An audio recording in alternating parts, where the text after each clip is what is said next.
Good morning, everybody, and welcome back to Welcome to My World with Nat, Relocation Concierge here in the Dominican Republic. It's always a pleasure to have guests that I love, but especially if it's the one that I share my life with. So I am really happy to have my partner in crime, Rhett, with me today. And we really wanted to share our journey, what we've been doing for the last, it's been 9 months. It goes fast. 9 months. It's gone fast. We're coming up on our sort of anniversary of the decision to do this. And it all really started with one episode of Caribbean Life. And a friend over at dinner on New Year's and, talking it out. And we made, Rhett's the research guru in the couple. I'm the project planner. And he reached out to 3 real estate agents. One person got back to us. Who's now a good friend. Yeah, actually. Good friend. Shout out to Vicky Tetley at DR Properties. And she really kind of nurtured our coming of age here into the DR and introduced us to other people who got us the places where we wanted to live. So maybe we should just map out for everybody what it sort of looked like a year ago. Well, a year ago, we were at home. Yeah. We watched an episode of Caribbean Life. And we had always talked about, in the future, later. That's the common theme that we had in our conversations. But this episode really sort of connected with us because the cost of living really represented our cost of living. What it cost for us for our mortgage and our taxes, and how we lived in Canada. And it really opened our eyes to what the possibility was. Because usually when someone says, I'm going to move to the Caribbean, you assume it's going to be this gigantic cost and super expensive and beyond the means of, an average couple in middle age. But that's not the case. It's not the case. And since at that point, because of the world situation, we were both working from home, both on our laptops every day, and realized we can really do this anywhere. We don't really need to be. I was coaching online before the situation landed in the world, and you decided to transition into authorship. So full-time authoring. Full-time authoring. So whether we're in the cold of Canada or in the warm of the Dominican, I think we're taking the warm. It's the same thing. We'll take the warm. Yeah. It's far more inspirational. It's far more healthy. Yeah. And you don't seem to realize how easy it is to actually come down here and do this. Yeah. We have nothing, we're not crazy, we're not super wealthy people, but, in the span of a few months, we made the decision. We made the decision on one day. One day. It was a day, We made the decision on one day, but the actual move only took a few months. And I'm going to even dare to say less than a few, because we sold our house in 3 days. Obviously, the market was hot. Housing market in Canada was hot. Was hot a year ago in January. And by February to mid-March, which was maybe 6-7 weeks, we packed our house, sold our things, distributed things to family and friends. And on April 1st, we boarded a plane that took us on our first leg, and then the second leg brought us here April 2nd. So it was, there are steps and, in it. And I think that's what we called them. Like we went through this first step. We went through the second step. We got through each step and only looked at it that way, because otherwise it's too big. While it is big, none of it, when we broke it down into steps, none of it seemed enormous or beyond our capacity to do. And, mentally, because of what happened last year in 2020, a lot of us were detached already from certain situations. Definitely being on lockdown for a couple of months changes your outlook on what you want in life and what's important. Yeah. And we really did see that we could be a family anywhere. Our family to us was the most important. And, there are people during lockdown where it drove them apart. I think it drove us closer together. Absolutely. And one of the questions I get from families or parents who reach out to me about this option of relocating is, what about the kids? And I think the first thing we did, and I think it helped us transition, is we included our daughter in some of the decision making, in looking at villas and looking at condos and showing her the possibilities, what was possible for us Exactly. to be experiencing. I remember being with Adele in our basement, and I said, "Hey, look, where we want to live. These are the places we want to live. And here, look, there's a water park right there. There's a pool right there." And she was sold on it, you know, because we included her in a lot of the discussions about it. We included her. I know, of course, you know, we sold her a little bit on the idea too. When it's freezing cold outside, and we're telling her that, well, you can go swimming every day. You can go to the water park every day. I mean, and we have lived it. You know, it wasn't just something that we talked. I mean, we swam on Christmas morning. Yes, you know, which was awesome. I went in the really pool awesome. just to say I could go in the pool on Christmas Day. And so we landed here April 2nd. We had to do a couple of moves because we actually arrived during, they call it Semana de la Santa, which is the Easter week. So it was crazy busy everywhere. There weren't a lot of places to rent. So we had to kind of shuffle around a couple of places and then eventually landed in our first sort of community spot, which was Blue Green Condos. Yeah. And that was such a great experience because Well, one of the things that we realized is there are a large number of expats here. A lot of Canadians, a lot of Americans. And since we arrived, even more. And since we arrived, even more.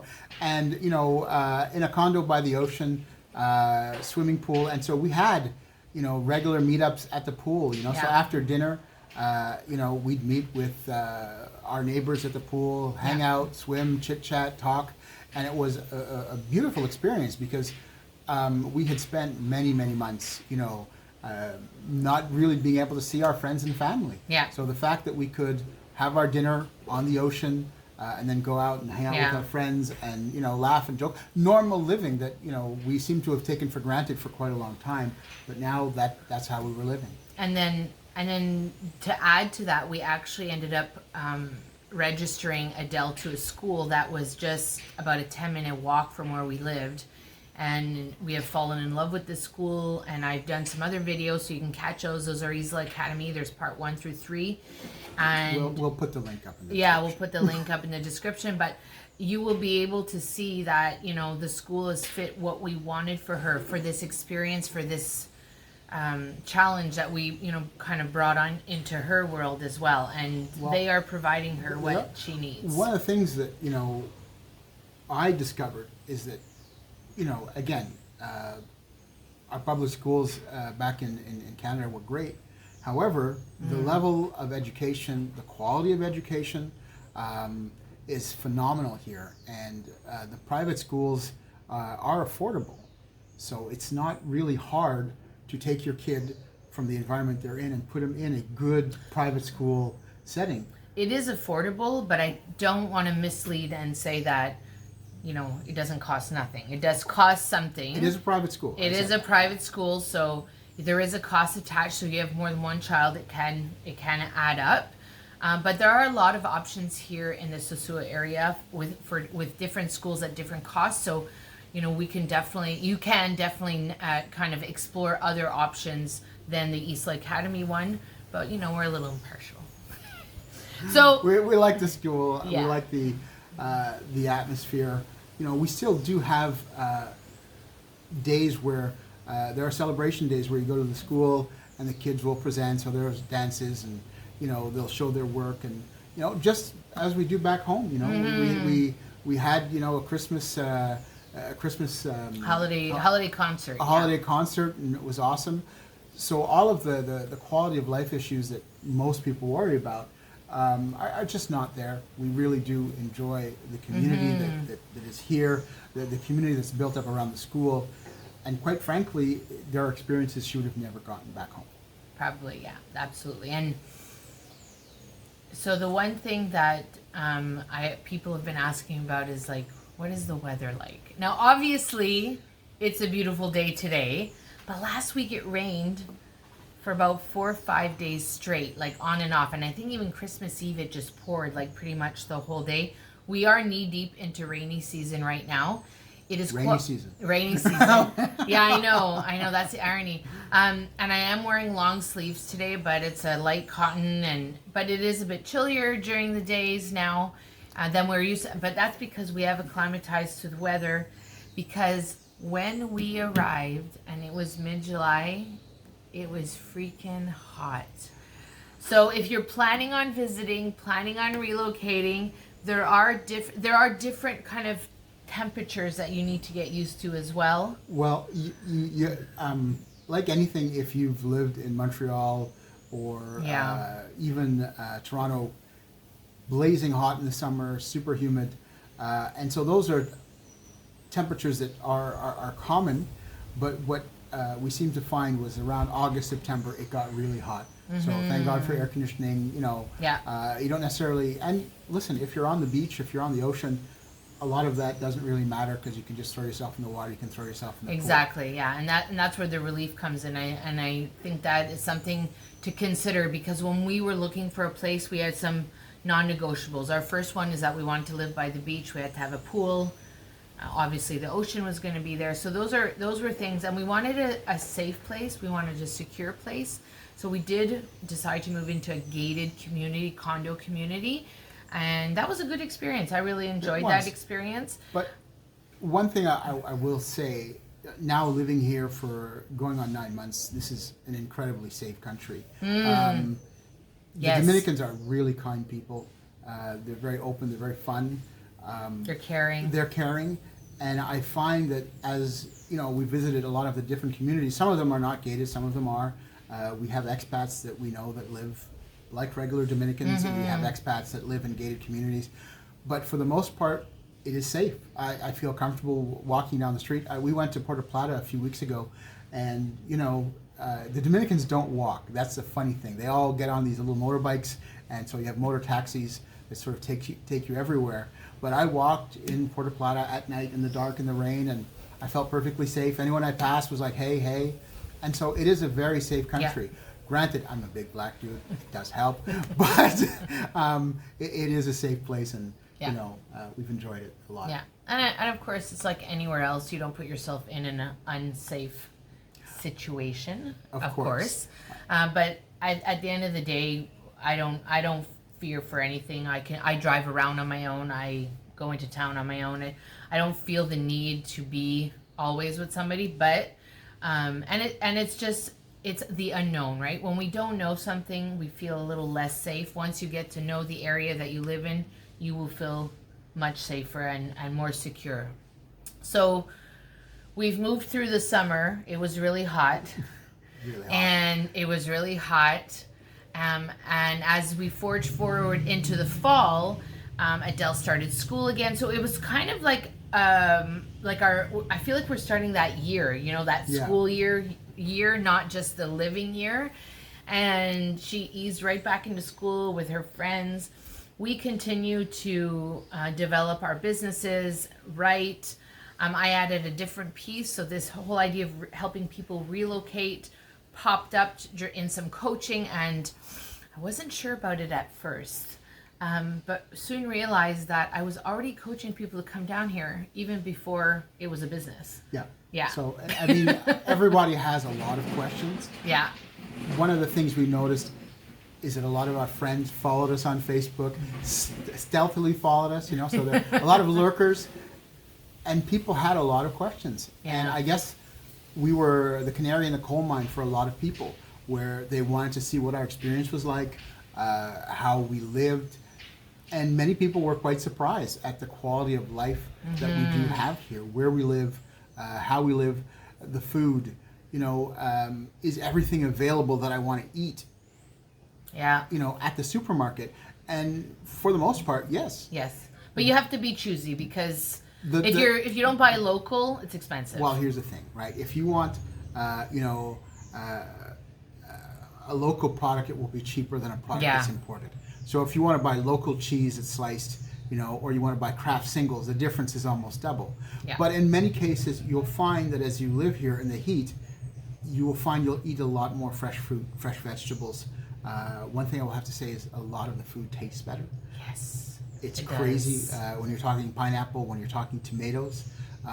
when you're talking pretty much anything. I find the food is much fresher. There's a much less of a distance traveled from where it's actually grown and picked to when it gets to the store. Yeah. So you're getting really fresh produce, which is really nice. The same thing goes for all of your chicken and beef.